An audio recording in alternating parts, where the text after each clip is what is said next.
Si Father Jerome Ceciliano, Executive Secretary ng CBCP Public Affairs Office. Magandang umaga po, Father Good morning Jerome. po. Hi, good morning po sa inyong dalawa at sa lahat ng mga nakikinig po sa inyo. Opo.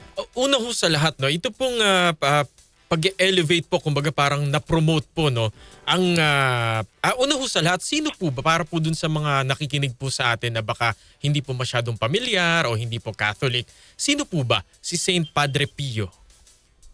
But si Saint Padre Pio ay isang napaka-famous na santo, lalong-lalo na ngayon sa panahon natin dahil kinilala siya bilang isang napaka-effective na intercessor, lalong-lalo na para sa pagpapagaling sa mga may sakit.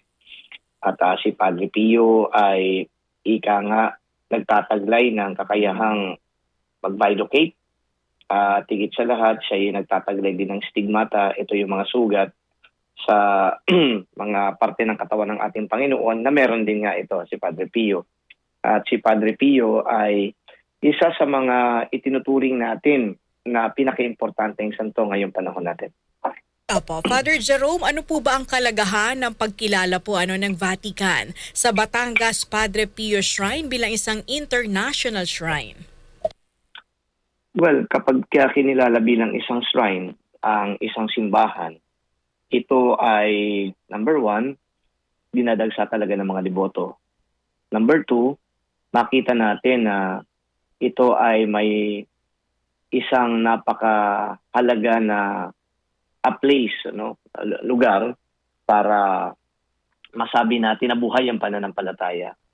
And of course, pangatlo, nakikita natin dito yung mga spiritual liturgical activities ay tunay nga na nakapagbibigay ng biyaya dito sa mga mananampalataya o mga deboto. And of course, pang-apat, ito'y pagpapakita lamang na dito sa Pilipinas ay meron tayo na robust, ika nga, na pananampalataya. Opo. Ano ho ang magiging mga pagbabago ngayon dyan po sa Padre Pio Shrine po sa Batangas? Siguradong pinakamalaking pagbabago niya na baka lalo pang dumagsa ang mga tao. Kasi nga ito ay kinikilala na bilang isang international shrine. Pero itong imprint ika nga ng Vatican at hindi lamang ito pagkilala galing sa Catholic Bishops' Conference of the Philippines, Vatican na mismo. Alam mo naman ng mga tao kapag ganito ay merong international ika nga na status ay nakakurious ang mga tao. Tigit sa lahat ay yung kanilang kumbaga pagnanais na maging bahagi ika nga ng lugar na yan. Kaya palagay ko, ang isang napakalaking makikita natin pagbabago dito ang pagdagsa ng mga deboto.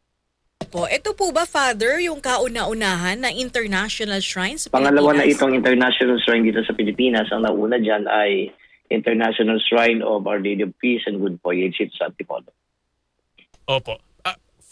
Mula po nung i-declare po yung Antipolo Church na international shrine, ano ho yung nakita po ninyong mga development po in terms of kumbaga yung sa infrastructure po ng Antipolo and yung inaasahan din po natin sa Batangas? Well, hindi ko naman nakita talaga yung Antipolo kasi bibira naman akong pumunta dyan. Of course, pag sinabi mo yung infrastructure, magkakaroon ng improvement dyan. Siyempre, i-accommodate nila yung mga tao. Kaya siguro, unang-una yung mga lugar dyan na dapat na puntahan ng mga deboto ay dapat maayos.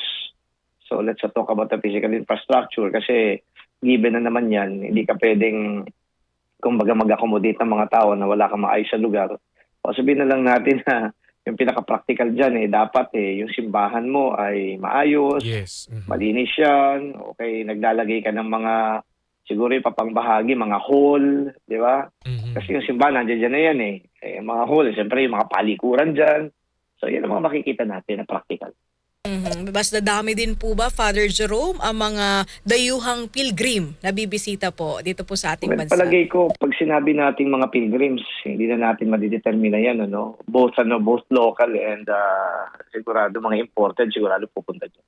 Opo. Father Jerome, dun ho sa Padre Pio Church, meron hong mga relic po ni Saint Padre Pio. Ano ho yung mga makikita roon at ano po yung importansya nito para po sa ating mga kababayan? Hindi ko lang alam kung ano yung mga relic diyan. Pero usually kapag meron naman tayong ganitong mga simbahan ay may mga tinatago yan, mga relic o mga available na dapat na bisitahin ng mga tao. Anong kahalagahan yan? Ito nagpapakita lamang na yung simbahan na ito ay may close affinity doon mismo sa patron O yung patron dito ay si Padre Pio. Opo. Kapag pumunta ka ng Italia, makikita mo doon mismo sa San Giovanni Rotondo, doon mismo sa Basilica, ay yung katawan mismo ni Padre Pio. Hindi natin alam kung ano ang relic dito sa Padre Pio din sa Batangas. Opo. Father Jerome, ang formal declaration po sa International Shrine dyan po sa Batangas ay sa September 23, sa mismong araw po ng kapistahan ni Padre Pio. Ano po yung mga iba pa pong mga aktibidad ang nakalatag? Well, pag sinabi nating iba pa, baka hindi pa din nila alam yung basic. Ang basic diyan yung misa. Mhm. So yung iba pa, hindi ko alam kung meron bang civic activities. Dadagsain yan siyempre ng mga obispo, ng mga pare, pati ng mga deboto. Doon muna tayo sa basic. Kasi yun ang dapat na puntahan ng mga tao. Pero yung mga iba pa na activities, I don't know. Siguro baka may mga outreach yan, I don't know. Opo. At Father Jerome, lilipat ho kami ng paksa. Ano ang stand po ng CBCP o kaya po inyong opinion dito sa nangyayaring paggagawan ho ng seat of power? Trono. Dyan ho sa Senado. At sinabayan pa nga ng kalamidad natin sa Mindanao, yung paglindol, habang sila po ay nagbabangayan. Well, bago pa man ng lindol, nagbabangay na talaga yan. Hindi naman yan matatapos agad-agad dahil ego na yan eh. At saka, kumaga partisan na politics na talaga nangyayari dito. Well, kaya sinabi kong partisan politics, baka iniisip kagad natin na politics naman talaga partisan yan. Pero ang politics kasi, sa pananaw ng simbahan, it is a form of public service. Ika nga ng simbahan, ito ay highest form of charity. Pero nakikita natin dito, ibang klase ng politika. Ito yung politika na pansariling interest. Ito yung politika na umaanib sa mga kanilang mga kaibigan o di kaya mga kakilala. So, nagsasuffer talaga dito sa ganitong uri ng politika yung taong bayan. Kaya imbes na magkaisa, magtulungan para i-advance sila kung anong kapakanan ng mga Pilipino, lalong-lalo na ngayon na may mga kababayan tayo dyan sa Mindanao, sa ng tao, tinamaan ng earthquake o lindol, hindi natin makita ito ngayon. Hopefully, they can get their acts together so that they can really help those who are in need. Opo. At yung paggamit ho ng biblical verse, okay lang ho ba yun? Naririnig po natin from ilang senators po na gumagamit po ng talata ng Biblia. Well, it's okay to use biblical verses but not to manipulate and not to advance personal interests and not to fool people.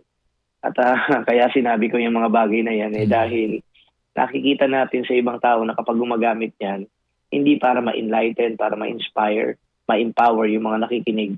Pero yun nga para sa sarili, para i-advance yung sarili nilang interest, para ma-manipulate yung mga tao. And that is not proper. Opo, kung meron po kayo maipapayo sa ating mga kababayan na litong-lito, naguguluhan na sa nangyayari po ngayon, ano po ito, Father Jerome? Well, number one, we know what is good. What is good is always to take care of other people. What is bad is always to be selfish and to be self-centered. What we see right now, in our politicians, ay yung pagiging makasarili nila eh. So hindi nila nakikita kung ano makabubuti para sa publiko, kung paano natin magagampanan yung tungkulin natin sa bayan. So sana mag-stick tayo doon sa bokasyon bilang mga politiko. It's about service. It's about, empowering people. It's about looking after the needs of the nation. So sana ganito. At sa mga tao naman, huwag tayong magpa-loko, huwag tayong magpabudol, huwag tayong magpamanipula.